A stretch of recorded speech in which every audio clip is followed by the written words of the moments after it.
नहीं, good morning.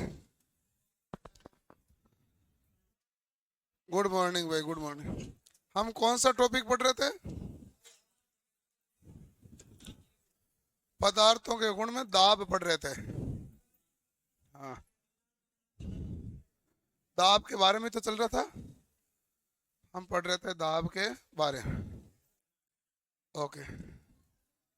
Hindi आपके कौन से एग्जाम आती है?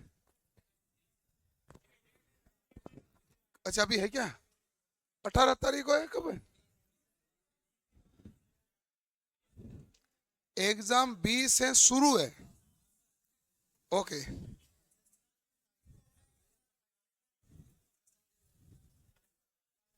7-8 दिन पेपर चलेंगे।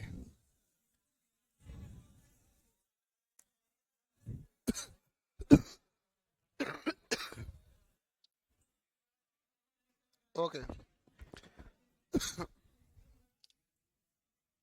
इसमें 20 नंबर की हिंदी आती है, 20 नंबर की गणित, 20 नंबर रीजनिंग और 20 नंबर का जीके, वही है। वो तो हिंदी इंग्लिश एक ऑप्शन होगा ना। हाँ। इंग्लिश कौन लेता है वो? ज्यादातर मैंने देखा बच्चे सारे हिंदी ही लेते हैं। नहीं, उसमें हिंदी ऐसा है।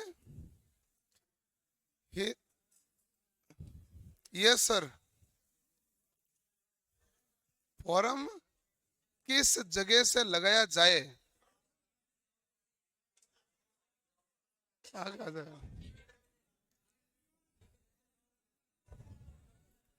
अरे रुक जाओ भाई, थोड़ा थोड़ा। एक मिनट रुको। हाँ, फॉर्म भरें तो? अच्छा, यही सवाल है। मुझे कैसे पता चलेगा? तू खुद सोच। फॉर्म तूने भरा, रिजेक्ट होगा कि नहीं होगा, मुझे कैसे पता चलेगा? तूने सही भरा तो कोई माई का लाल रिजेक्ट नहीं कर सकता, और गलत भरा तो कोई बचा नहीं सकता। अब दोनों केस में मुझे तो कैसे पता रहेगा कि तूने क्या भरा है? सही भरा होगा अपनी तरफ से, तो अपनी तरफ से सही भरा तो सही रहेगा। उनको ये थोड़ी ना है कि भाई तू तेरा स्पेशली को रिजेक्ट करने जाएंगे, कोई नहीं जाएंगे। फोटो सही लगा दिया, सर्टिफिकेट सही डाल दिया, डिटेल सही डाल दी, तो फॉर्म सही है। सही है तो कोई रिजेक्ट कर नहीं सकता, और गलत भरे तो कोई बचाएगा क्या? ये क्या सवाल आते हैं? नहीं, मुझे खुद को कैसे पता चलेगा? सोचो कि किसने भरा तो कैसा भरा है। अब देखो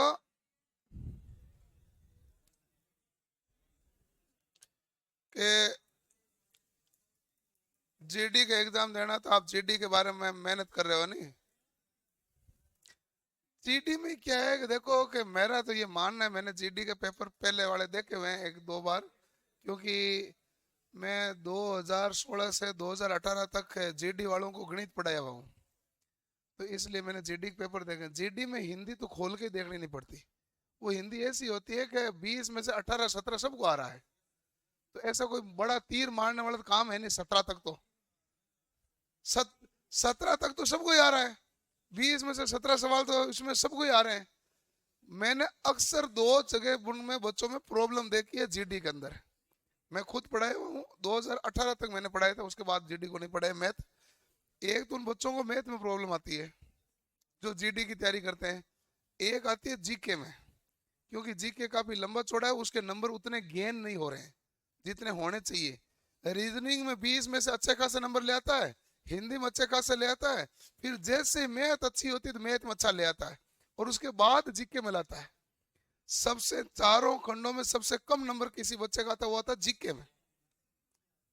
वो आता है जीके में। उसके बाद में ज्यादातर बच्चों के मैथ दिक्कत होती है।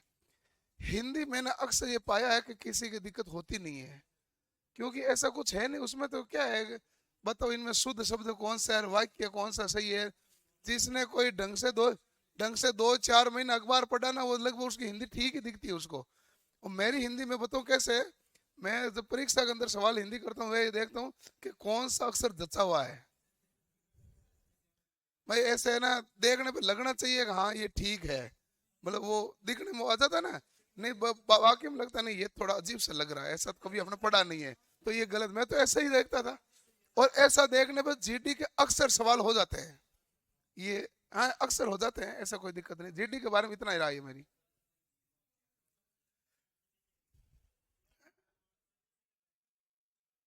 नहीं करके 20 के 20 हो, लेकिन मैं बताऊं,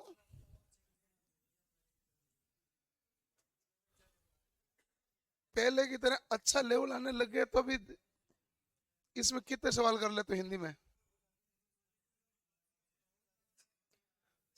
यही है 17 18, यही है, मैं बता तो रहा हूँ, फिर क्या अच्छा है, यही था पेपर लो। एक दो कंफ्यूज तो सभी जगह होता है भाई, सब में सब मामला सही है। मैंने जो 2018 तक बताया उस हिसाब से मैंने बता दिया। जीके में और उन बच्चों को मैथ में अक्सर प्रॉब्लम होती है, क्योंकि मैथ का लेवल काफी वृद्धि हुई है। 2014-15 तक तो जीडी में मैथ का लेवल नहीं के बराबर होता था। गुणा कर दे, भाग दे दे, 10 का परसेंट, 100 का 4% निकाल दे, 500 का 8% निकाल दे, ऐसे सवाल थे। उसके बाद 2015 में थोड़ा बहुत उन्होंने वृद्धि की, अब थोड़ा मैथ का लेवल ले आए होंगे। अब कट ऑफ ज्यादा जाती है वो तो इसलिए क्योंकि सभी का टारगेट एक जीडी बचा है। जो भी आर्मी की तैयारी करे उनका और कोई टारगेट बचा नहीं ना भाई, एक ही टारगेट बचा हुआ जीडी, इसलिए कट ऑफ जाती है।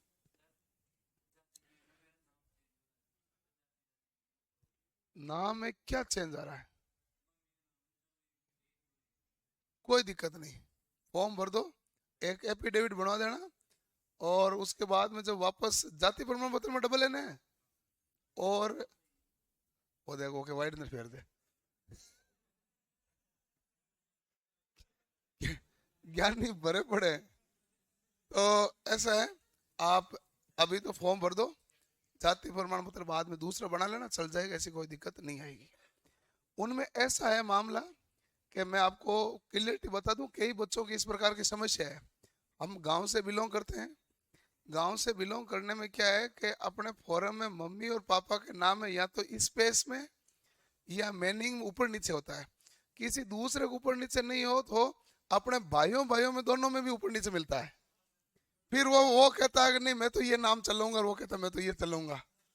तो अक्सर ये तक मिलता है गांव में। तो ऐसी कोई दिक्कत है नहीं, ये तो कॉमन चीज है। उनको पूरे फॉर्म भराने के पूरे सीनेरियो से एक ही चीज लगनी चाहिए कि फॉर्म भरने वाले बंदे तुम ही हो, और आपके मम्मी पापा ओरिजिनली ये मम्मी पापा हैं, और आप ये इनके बच्चे हैं। नहीं उनको ये लगना चाहिए ना भाई, उनको ये लगा कि भाई किसी का आपके गांव में सेम नाम मिल गया इसलिए कोई दूसरा परीक्षा में बैठ गया, ऐसा नहीं होना चाहिए। वो केवल इतना ही अंतर देखना चाहते हैं। जैसे मान लो मेरा नाम महेंद्र पिंडेल है, तो हमारे गांव में बहुत सारे पिंडेल हैं, तो उनमें 2 3 महेंद्र और है, ठीक है ना। तो इस प्रकार देखना चाहते हैं कि मम्मी पापा और आपका नाम, डेट ऑफ बर्थ, इन सभी से वो मिलान करते हैं कि ये बंदे अलग अलग है। नहीं तो हाँ, नहीं तो पता कैसे चलेगा बंदा अलग अलग है? डेट ऑफ बर्थ से, मम्मी पापा के नाम से, क्योंकि व्यक्ति का नाम तो कहीं पर भी मैच कर जाता है, व्यक्ति का नाम तो कहीं पर भी मैच कर जाता है। जैसे मान लो अभी आपके क्लास में कोई अजय मीना है, तो अजय मीना एक तो नहीं, अजय मीना दुनिया में भरे पड़े, बहुत ज्यादा है। मैंने तो बहुत देखे हैं, मैंने तो आपके अजय मीना ही अजय मीना देखे हैं। तो अब वो तो अब उनका अंतर कैसे करेंगे? मम्मी पापा के नाम से और डेट ऑफ बर्थ से, एक्चुअल अंतर तो यहीं से आता है। तो इसलिए वो इतना ही चाहते हैं, बाकी इतना स्पेलिंग मिस्टेक के कारण वो फॉर्म रिजेक्शन का कारण नहीं देते हैं। तनाव नहीं ले आप कोई, ठीक है ना। चलो, हम पढ़ रहे थे दाब के बारे में, तो आप मुझे बताओ, एक सवाल था कि दाब बढ़ाऊंगा तो गलनांक बढ़ेगा घटेगा? आप बताओ भाई, हेलो हेलो। कब? लेकिन मैंने 2 कंडीशन लिखी है। जब जिस पदार्थ को गर्म करने पर आयतन बढ़ता है, दाब बढ़ाने पर उसका गलनांक भी बढ़ता है। जिस पदार्थ को गर्म करने पर आयतन घटता है, दाब बढ़ाने पर उनका गलनांक भी घटता है, लेकिन क्वथनांक दोनों ही केस में बढ़ता है। क्लियर? ये लिखा तुमने? ओके। अब हमें देखना है द्रव का दाब। हेडिंग लिखो, या द्रव में दाब।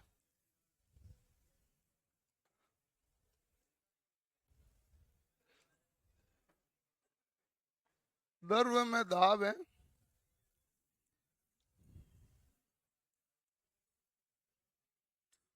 और ये दाब का जो सूत्र है द्रव्य में वो होता है HdG।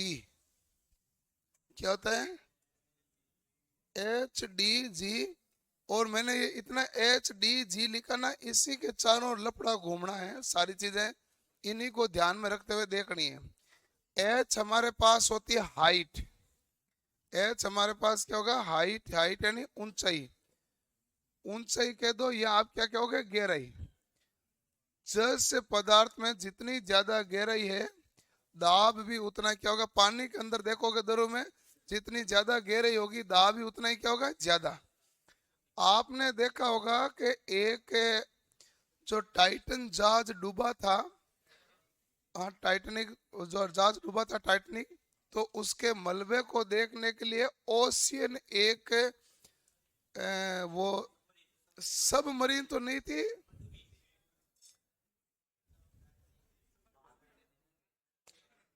चलो जो भी है, मैं, हाँ कैप्सूल तो था, उसका नाम कुछ और था, चलो छोड़ो उसको, नाम अभी थोड़ी देर में याद आ जाएगा। सब मरीन में उसमें थोड़ा अंतर होता है।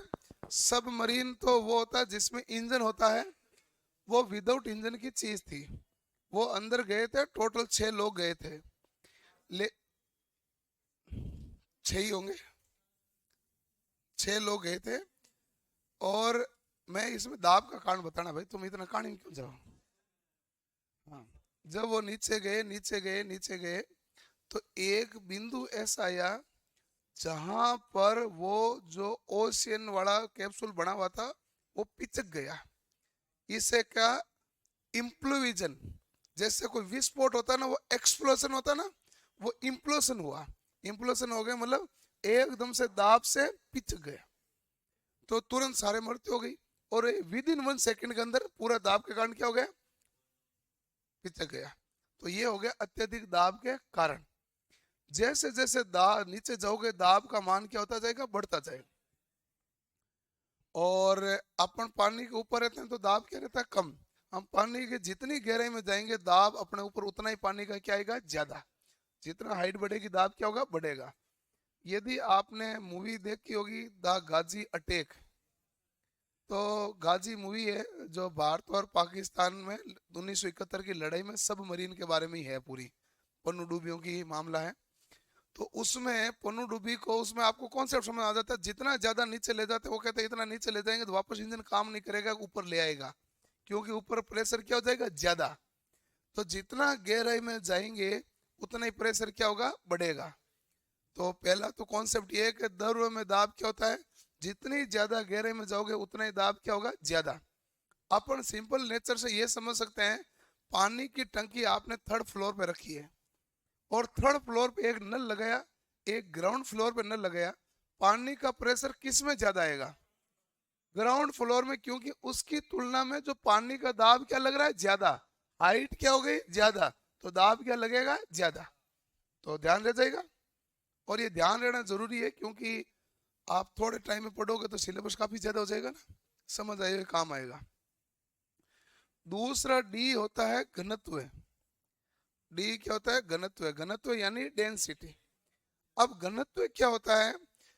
जैसे मैं आपको साधारण भाषा में चीज बताऊं, साधारण भाषा में चीज बताऊं, तो घनत्व के बारे में सिंपल तरीके से ऐसे समझे। यदि आपने दो अलग अलग द्रव्यों को मिलाया, दोनों का घनत्व बराबर है, दोनों आपस में क्या हो जाएंगे? मिश्रित हो जाएंगे। लेकिन आप पानी पर तेल का छिड़काव करोगे, केरोसिन का, तो केरोसिन ऊपर ही रहेगा। और हम इसका छिड़काव करते क्यों हैं? 2 कारण है। यदि पानी पर तेल का छिड़काव क्यों करते हैं? तो मच्छर मारने के लिए। समुद्र में तेल का छिड़काव क्यों करते हैं? तो जवार भाटा खत्म करने के लिए। जो टाइड उठते हैं ना बार बार, तो उसमें क्या होगा? जवार भाटा खत्म क्या होगा? पृष्ठ तनाव क्या कर देगा? कम। तो पृष्ठ तनाव कम एक प्रमुख कारण होता है। तो पृष्ठ तनाव कम करने से समुद्र में तो जवार भाटा खत्म होता है, और पानी में डालोगे तो मच्छर डूब के मर जाते हैं, वो भी हमारे पास पृष्ठ तनाव का कारण आ जाता है। तो जिसका घनत्व कम होता है वो वस्तु कहाँ रहती है? ऊपर। घनत्व कम होने का मतलब वस्तु क्या है? हल्की है। घनत्व कम है तो बल्कि वस्तु क्या है? हल्की। और जिसका घनत्व ज्यादा वस्तु क्या है? भारी। इसका मतलब ये हुआ है कि यदि मान लो दो प्रकार के द्रव हैं और यहाँ पर एक वस्तु रखी यहाँ तक भरा हुआ है, अब इसके ऊपर ये हाइट काम करेगी, ठीक है। यदि वस्तु है जो केरोसिन डाला है तो इस पर दाब लगेगा कम, और इसी में समुद्र का जल डाला है तो दाब लगेगा ज्यादा। हाँ, क्योंकि वो घनत्व क्या होता है उसका? ज्यादा। तो जिस पदार्थ का घनत्व जितना ज्यादा होगा, दाब भी उतना ही क्या लगेगा? ज्यादा। ठीक है। तो घनत्व पर फर्क पड़ेगा कि नहीं पड़ेगा? पड़ेगा। आप ऐसे समझें कि आप एक जगह यहाँ बैठे हैं और मैं आपको कहता हूँ कि ये दो चेयर हैं, एक प्लास्टिक की है एक लोहे की है, या एक शुद्ध रूप से लकड़ी की बनी हुई चेयर है और एक शुद्ध रूप से लोहे की बनी हुई चेयर है, आकार आयतन सब कुछ सेम है, तो वजन में भारी कौन सी होगी? माथे पे उठाओगे तो लोहे की, क्योंकि लोहे का घनत्व क्या होता है? ज्यादा। उसी प्रकार उतना ही पानी जिसका घनत्व ज्यादा होगा तो उसका भार भी क्या होगा? ज्यादा। तो भार ज्यादा होगा तो दाब भी क्या आएगा? ज्यादा। तो घनत्व पर भी निर्भर करेगा कि नहीं करेगा? करेगा। तीसरा एक और कारण पर निर्भर करेगा जिसे कहते हैं जी। जी हमारे पास गुरुत्वीय त्वरण है, और गुरुत्वीय त्वरण पर इसलिए निर्भर करेगा कि जितना आकर्षण नीचे की तरफ पृथ्वी खींच रही है, चंद्रमा उतना नीचे थोड़ी खींचेगा। फॉर एग्जाम्पल, आपने 20 मीटर ऊंचाई पर एक पृथ्वी पे टंकी लगाई और आप 20 चालू करके पानी ले रहे हैं, वही 20 और वही टंकी 20 मीटर ऊंचाई पर आप चंद्रमा पे लगाते हैं, फिर 20 चालू करेंगे तो उसमें नल में पानी का चंद्रमा पे प्रेशर कम आएगा कि ज्यादा आएगा? कम। क्यों आएगा? गुरुत्वाकर्षण कम है। चलो इसका एक और अपने पास परीक्षा में सवाल आता है, यदि तुम यहाँ पर पृथ्वी पर 1 मीटर उछलते हैं तो चंद्रमा पर कितना मीटर उछल सकते हो? 6। क्योंकि पृथ्वी जल्दी से खींच लेगी इधर जा, तब हम इसके विरुद्ध केवल 1 ही मीटर उछल पाए। और वहां का गुरुत्व कितना है? 1/6। गुरुत्व कम है, यानी 6 गुना कम ताकत से खींचेगा। वो कहे उछल है तो वो कहे उछल ले, ये हुआ। तो अपन कितने ज्यादा उछल लेते हैं? 6 गुना। ये सवाल परीक्षा में आया हुआ है। तो अपन यदि मान लो यहाँ पर 1.5 मीटर ऊंचे उछलते हैं तो चंद्रमा पे कितना उछलेंगे? 9 मीटर। गुणा कितना होता है? 6।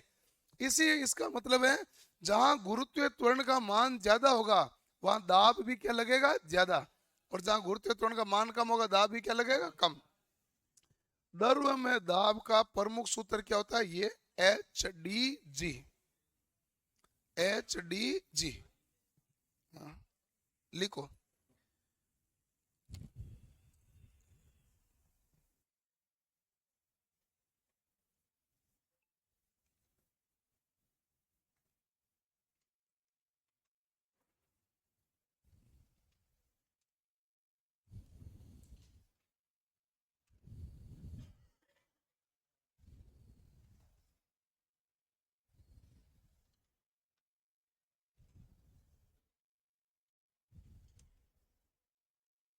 लिख लिया भाई?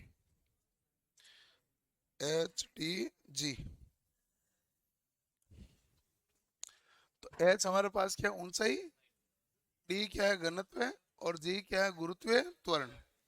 तो अब आप पॉइंट लिखिए स्पेशल।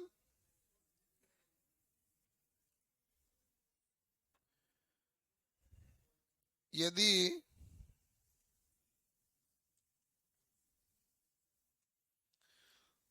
द्रव के अंदर, लिखो, यदि द्रव के अंदर कोई वस्तु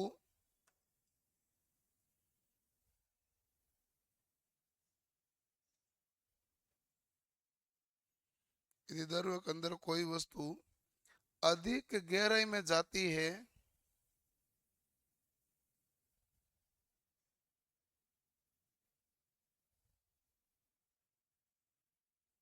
तो दाब उतना ही अधिक होगा।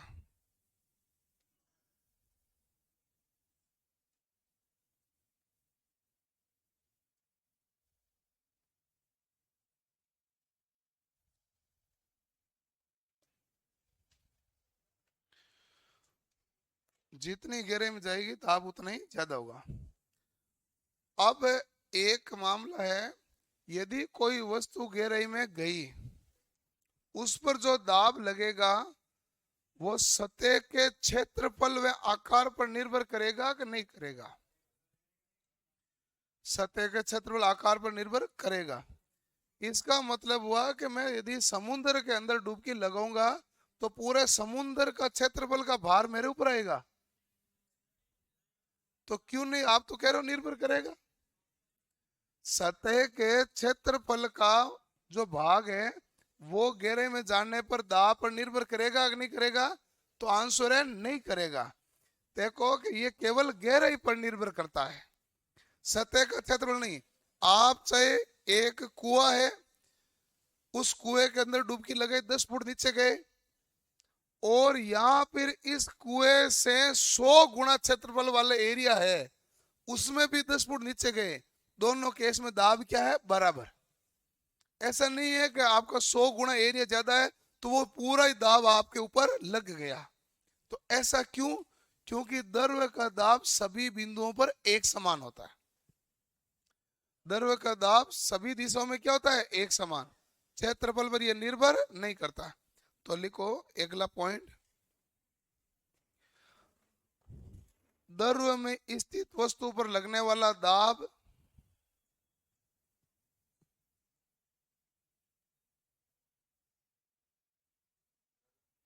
द्रव्य में स्थित वस्तु पर लगने वाला दाब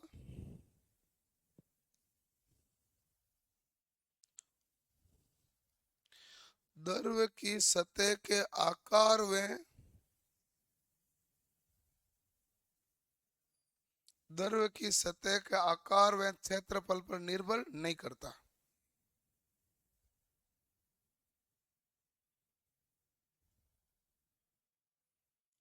द्रव्य की सतह के आकार व क्षेत्रफल पर निर्भर नहीं करता।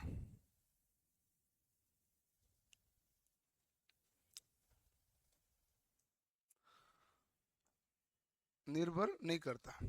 अगला है पॉइंट, द्रव्य के अंदर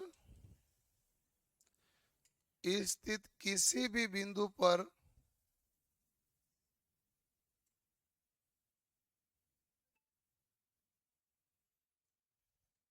दाब सभी दिशाओं में एक समान होता है। द्रव्य के अंदर स्थित किसी बिंदु पर दाब सभी दिशाओं में एक समान होता है।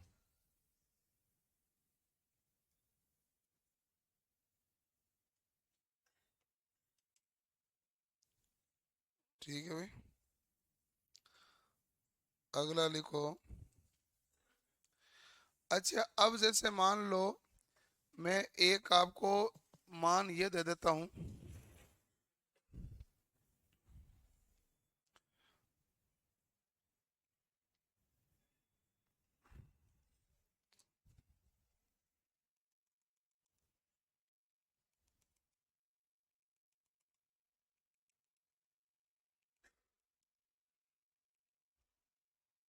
ये है हमारे पास, और इस, हाँ, ये कोई भी पात्र है, इसमें मैंने 3 छिद्र किए, ए, बी और सी। दाब सबसे ज्यादा किस पर है? ए पर, फिर बी पर, फिर सी पर। ठीक है। और एक और केस बना के देता हूं कि यदि हमारे पास एक ऐसा है,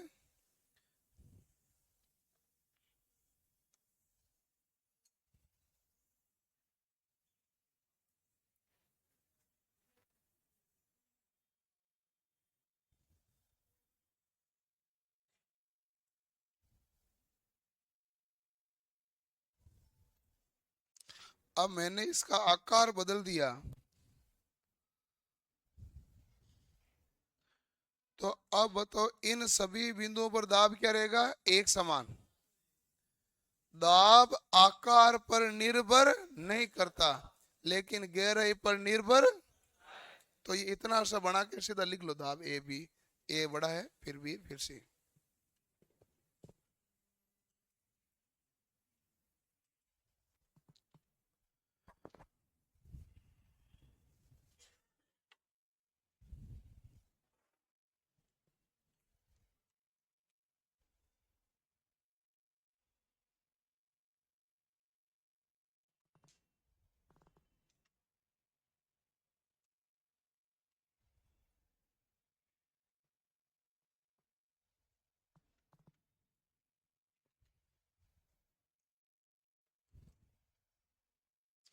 अच्छा, एक मैं भूल गया था चीज लिखनी। एक सवाल था, बांध की दीवार नीचे से चौड़ी क्यों बनाई जाती है?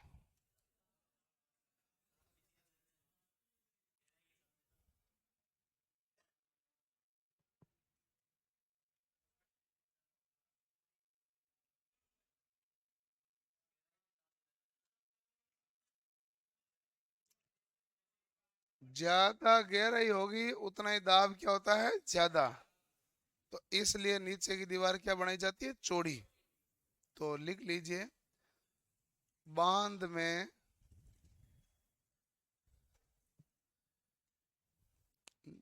दीवार का निचला हिस्सा अपेक्षाकृत चौड़ा बनाया जाता है,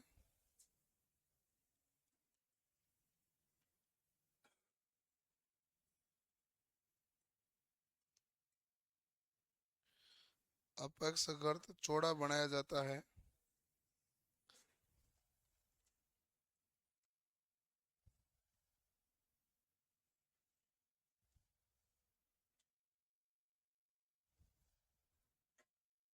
क्यों बनाया जाता है भाई? क्योंकि गहराई बढ़ने से दाब भी बढ़ता है। क्योंकि गहराई बढ़ने से दाब भी बढ़ता है, कारण यह होता है।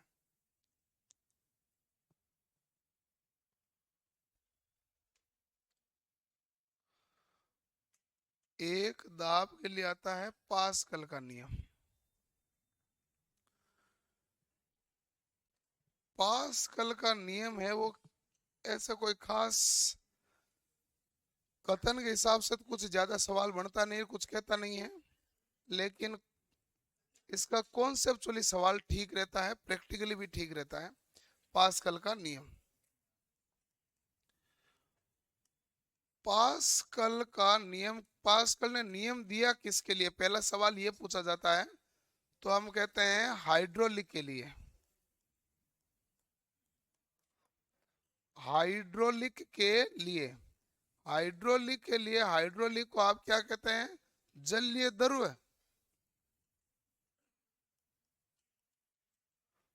जलीय द्रव के लिए उन्होंने, लिक्विड के लिए मतलब जलीय द्रव, हाइड्रोलिक का मतलब तो जल द्रव, हाइड्रो हाइड्रोजल होता है ना भाई। तो हाइड्रोलिक के लिए उन्होंने नियम दिए थे, जलीय द्रव के लिए नियम दिए थे। ठीक है।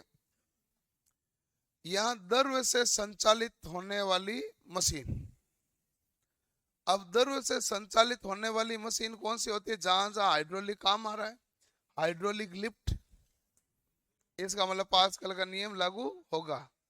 हाइड्रोलिक लिफ्ट में क्या होता है कि उसके अंतर्गत एक द्रव भरा जाता है, और उस द्रव भरने पर जब इस तरफ से आप 1 न्यूटन का बल लगाते हो तो उधर कितना न्यूटन का लगेगा? 100 न्यूटन। कैसा लगेगा? वो कहता है कि ये देखो, आप भाग को समझो। मान लो तुम्हें ट्रांसफर करना है, बल को ट्रांसफर करना है,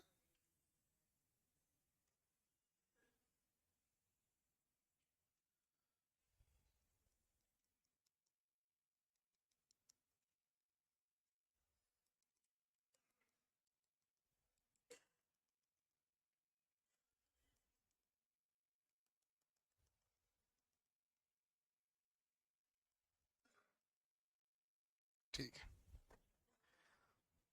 और यहां पर ऐसा मामला है कि आप यदि यहां पर 1 न्यूटन का बल लगाएंगे तो आउटपुट में हमारे पास 100 न्यूटन का बल भी प्राप्त हो सकता है। 10 न्यूटन से लेकर 100 न्यूटन तक मान प्राप्त कर लेते हैं। अब जब आप दाब लगाओगे तो द्रव दबेगा, द्रव दबेगा तो यहां से ये इसको आगे क्या देगा, धक्का देगा, धक्का देगा तो ये आगे क्या हो जाएगा, संचालित होगा। लेकिन यदि आपने जो द्रव डाला है वो द्रव खुद दब के छोटा हो गया, संकुचित हो गया, तो फिर वो आगे अपना जो प्रेशर डाला गया उसको फॉरवर्ड करेगा क्या? इसलिए कि हमारे पास द्रव ऐसा होना चाहिए जो कंप्रेशन कम से कम हो। द्रव में संकुचन, द्रव कैसा होना चाहिए जिसमें संकुचन कम से कम हो। यदि द्रव के अंदर खुद में कंप्रेशन हो गया, और कंप्रेशन होने का मतलब खुद द्रव ही दब गया, तो आगे लोड को फॉरवर्ड कर पाएगा क्या? नहीं। इसलिए हम चाहते हैं द्रव में संकुचन क्या हो, कम से कम हो।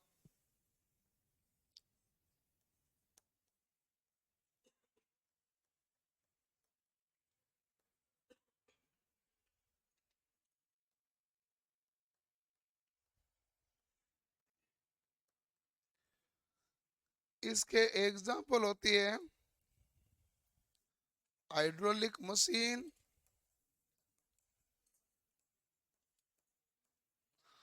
हाइड्रोलिक ब्रेक,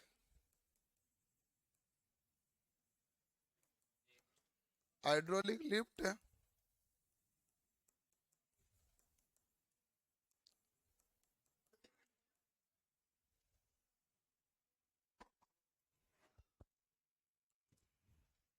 ये सब जो हाइड्रोलिक होती है ये हमारे पास इसी पर संचालित होती है।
क्या हुआ?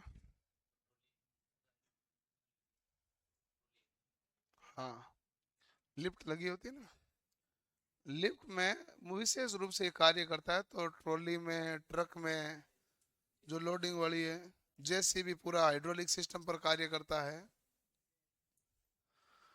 जैक जो बड़े जैक हैं वो हाइड्रोलिक सिस्टम पर कार्य करते हैं, है?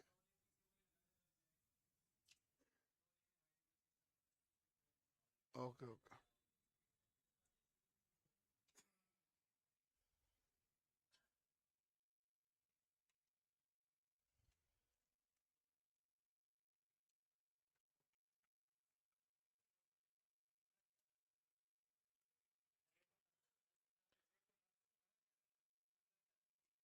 जैक के अंदर कोई कुछ भी नहीं रहता, केवल चूड़ियां कटी होती है जैक में। तो वैसे सामान्यतः जब जैक की बात करोगे तो क्या कहोगे, चूड़ियां कटी हुई है।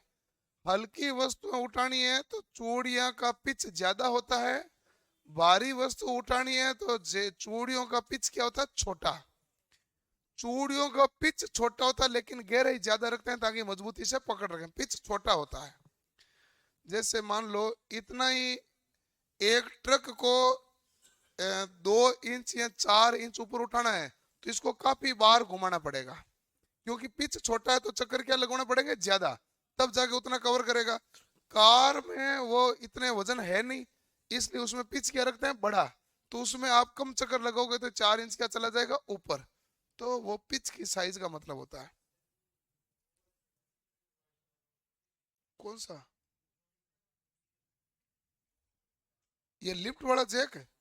हाँ, अंदर दर होता है, पाइप से आता है, प्रेशर देते हैं।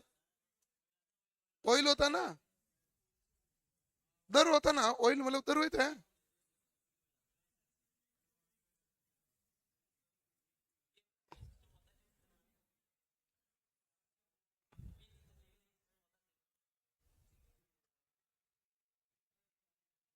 अब देखो क्या हुआ, तनाव क्यों ले रहे होता है।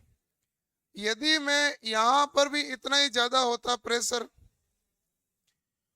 इतना बड़ा एरिया, यहां पर भी इतना ही बड़ा एरिया होता, तो जितना दाब देता उतने ही आगे जाता कि नहीं जाता। जैसे जैसे मैं क्षेत्रफल कम करूंगा उतना ही इसको 1 सेंटीमीटर धकेलूंगा तो ये 5 सेंटीमीटर आगे जाएगा। यही पास्कल ने नियम बताया था। इसलिए आप उसी जैक में देखोगे तो एक्चुअल में जो उसको उठा रहा है वो पाइप का भाग बहुत छोटा होता है। आपको ये तब पता चलता है जब लिफ्ट वो जैक काफी ऊपर हो जाता है, पहले बड़ा भाग निकलता है फिर छोटा भाग निकलता है। जबकि इसका मतलब है एक्चुअल में दर तो छोटे भाग में ही था, पहले वो सारे भाग को साथ लेके चल रहा था। तो इसका मतलब एरिया जितना छोटा होगा दाब उतना ही ज्यादा फॉरवर्ड होगा। पास्कल का नियम इतना ही सिंपल नियम है। और जो द्रव है वो संकुचित नहीं होना चाहिए, और कुछ है नहीं इसमें, सिंपल लॉजिक है इसका। तो एक होता है घनत्व। घनत्व के बारे में नाम देख लो क्या होता है।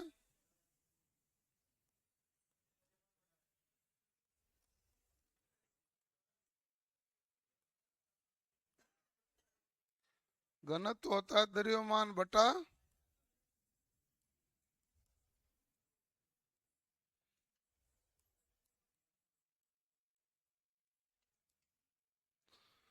घनत्व बराबर होता है द्रव्यमान बटा आयतन। यानी किसी वस्तु का आयतन यदि ज्यादा होगा तो घनत्व क्या हो जाएगा, कम।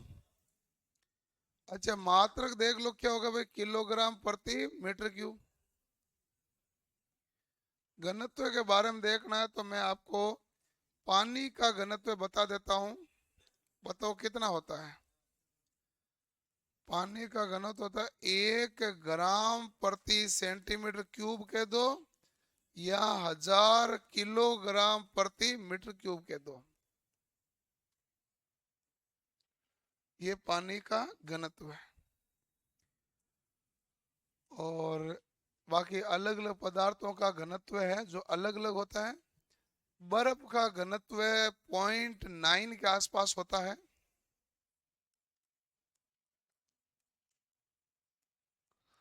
बर्फ का घनत्व 0.9 ग्राम प्रति सेंटीमीटर क्यूब है। इसलिए पानी में डालोगे इसको तो इसका 9 भाग डूब जाएगा और 1 भाग बाहर रहेगा 10 भाग में से। क्योंकि घनत्व कितना, 0.9। 0.9 है, जितना घनत्व है उतना भाग तो अंदर जाएगा। तो इसलिए पूछा जाता है कि यदि किसी गिलास में आपने बर्फ की क्यूब डाला है तो उस बर्फ के क्यूब का कितना भाग बाहर रहेगा, 1/10। क्योंकि घनत्व 0.9 है तो 10 में से 9 भाग तो अंदर गया, बाहर बचा कितना है, 1। यदि इसी बर्फ का घनत्व 0.8 होता तो आप कहते 8 भाग अंदर गया और 2 भाग बाहर रहा। किसी पदार्थ का घनत्व 0.3 है तो इसका मतलब 3 भाग अंदर गया और 7 भाग बाहर रहा। ये लॉजिक होता है। तो ये तो क्लियर है। तो बर्फ हमारे पास यदि किसी पानी के अंदर गिलास में बर्फ का क्यूब डाला तो कितना भाग बाहरेगा, 1/10। यदि थोड़े समय बाद वो बर्फ का क्यूब पिघल गया तो जल स्तर पर क्या प्रभाव पड़ा, कोई प्रभाव नहीं पड़ा। क्योंकि जो बाहर था ना उसका एरिया जितना घेरना तो पहले अंदर जाके घेर चुका है। जैसे जैसे पिघलेगा उसी एरिया में फिट होगा, क्योंकि वो वापस एरिया क्या हो जाएगा, 9 ही तो भाग बनेगा इसका। यदि वो बर्फ बनी हुई है तो उसने 10 भाग कवर किया, द्रव बनेगा वापस कितना भाग कवर करेगा, 9। इसलिए उसमें जल स्तर पर कोई परिवर्तन नहीं होगा।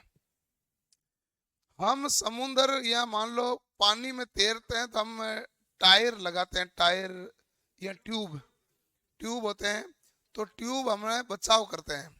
ट्यूब कैसे बचाव करते हैं? क्योंकि ट्यूब में होती है हवा।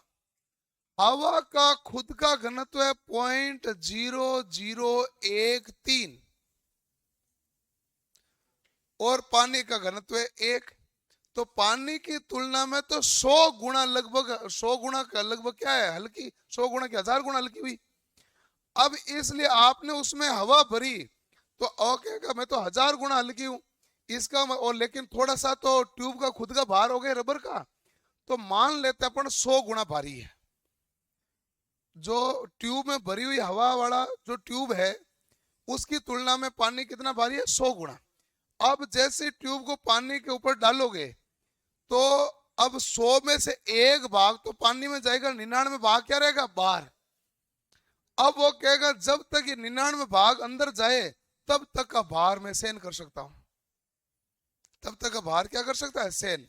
इसलिए अपन इस टायर को पहन लेते हैं तो अपन क्या आसानी से तैर सकते हैं। लेकिन किसी ने छोटा टायर लगाया और व्यक्ति का आकार बड़ा है तो खेल सारा घनत्व का ही है ना भाई। अपने इस पूरे कॉन्सेप्ट खेल किसका चल रहा है, घनत्व का। तो बस मामला ये, इसलिए कहते हैं कि पानी में यदि कोई डूब रहा है तो उसको लकड़ी दिख जाती है, लकड़ी के फट्टे दिख जाते हैं तो उसका सहारा ले लेता है, या बड़ी लकड़ी का कोई भाग होता है तो उसके ऊपर आराम से बैठ जाता है, क्योंकि वो डूबेगी नहीं। उसका घनत्व होता है तकरीबन 0.7, 0.8। उसका घनत्व कितना होता है, 0.7, 0.8।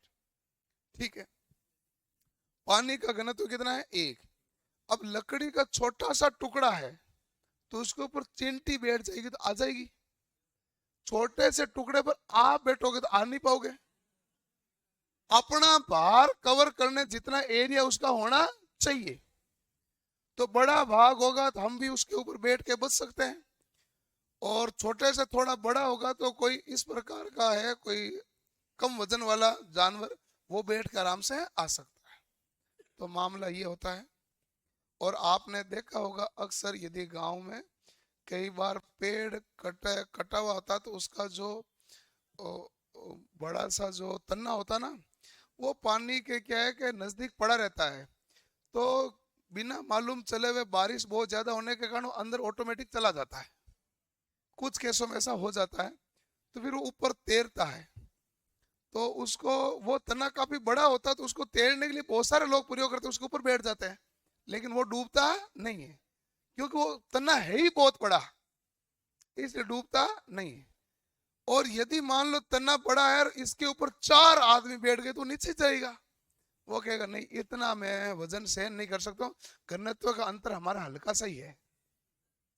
यदि घनत्व का अंतर जितना ज्यादा होता उतना ज्यादा वजन को क्या कर लेता, सहन कर लेता। तो घनत्व का रोल काफी ज्यादा होता है। विशेष रूप से घनत्व का रोल होता है पलवन में, उत्प्लवन बल में, इनमें भी घनत्व का ही रोल होता है। आप देखते हैं बैटरी को चार्ज करते हो, बैटरी अब तो क्या है कि नए जनरेशन को पता नहीं, सूखी बैटरी आ गई किसान टॉर्च, पहले पानी भरने वाली आती थी, उसमें 3 छल्ले घूमते थे, जैसे जैसे चार्ज होगा छल्ला ऊपर जाएगा, जबकि छल्ले का कोई रोल ही नहीं है, छल्ले का कोई वो रोल पूरा पानी का है। हम इसको उल्टी गणना पड़ते हैं, हम कहते हैं छल्ला एक ऊपर गया मतलब चार्ज, जबकि एक्चुअल होता है कि जितना चार्ज करोगे पानी का घनत्व बढ़ेगा, और पानी का घनत्व बढ़ेगा तो पानी नीचे जाएगा, पानी नीचे जाएगा, छल्ला कहाँ चला गया, जबकि छल्ला तो चेंज हुआ ही नहीं हमारे चार्ज करने से। हमारे चार्ज करने में छल्ले पर क्या प्रभाव पड़ा, कुछ भी प्रभाव नहीं पड़ा। किस पर प्रभाव, पानी पर। जैसे जैसे चार्ज करते हैं पानी का घनत्व बढ़ता है, जिसका घनत्व बढ़ता है वो भाग कहाँ रहता है, नीचे, और जिसका घनत्व कम होता है भाग कहाँ रहता है, ऊपर। क्लियर। तो ये है घनत्व का मामला। एक सवाल है, एक परीक्षा का सवाल है, मैं एग्जाम का नाम भूल गया। यदि मान लो आप गिलास के अंदर शराब मिलाएंगे तो क्या वो ऊपर रहेगी कि अंदर मिक्स हो जाएगी? यदि पहले पानी डाला फिर शराब डाली तो? ये आप, सवाल अच्छा है।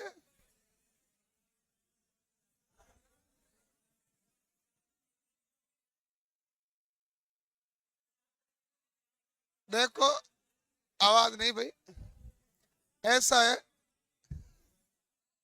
ऐसा ये घनत्व का अच्छा सवाल है। एक मैंने आपको अच्छा सवाल दिया था, उसका उत्तर था हाथी का दांत का प्रत्याशा सबसे ज्यादा है, फिर कांच की फिर लोहा है। उसका उत्तर लिख लेना। उत्तर ये होता है, जब पूछा जाए तो अच्छा सवाल है वो। ये भी अच्छा सवाल है। एल्कोहल का घनत्व कम होता है, पानी का घनत्व ज्यादा होता है, इसलिए एल्कोहल तुलनात्मक रूप से कहां रहेगी? ऊपर। और पानी कहां रह जाता है? नीचे।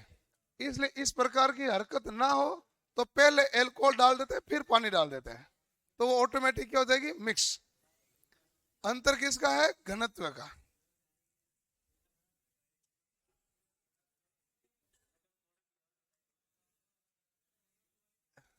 ऐसे शेर वे शेर तुम देख लेना। सवाल एक ही ध्यान रहना चाहिए, एल्कोहल का घनत्व कम होता है पानी की तुलना में। इसके घनत्व के बारे में आइडिया नहीं है। मेरे हिसाब से सोडा का खुद का घनत्व ही कम ही होता है, सोडा का घनत्व कम ही होता है। बाकी मुझे ज्यादा आइडिया है नहीं सोडा के बारे में, बताओ। ये एल्कोहल का सवाल आया हुआ है, एल्कोहल का सवाल तो परीक्षा में बहुत आते रहते हैं।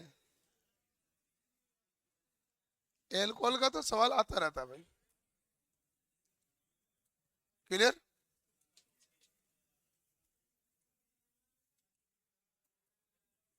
बच्चा कह रहा है अब मिक्स नहीं होगा अगर पहले पानी डाल दिया तो। यही सही बात है, क्योंकि एल्कोहल का घनत्व कम होता है पानी की तुलना में। ये उसका उत्तर है। और जो जो ये सवाल दिए गए थे, ये अच्छे सवालों की श्रेणी में है?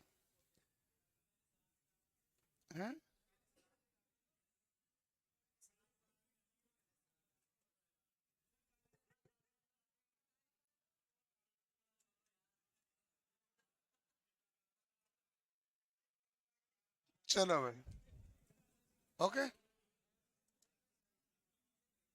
एक तुमने मेरे से सवाल पूछा था, अरे लड़ो, मैंने 7.2 उत्तर दिया था, उसका आंसर 3.6 था।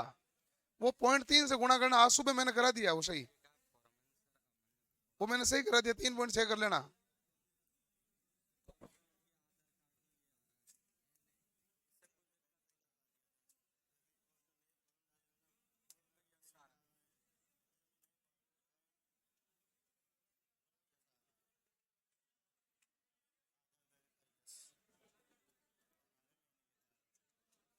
कहने वालों को तो दिक्कत तो है नहीं कोई।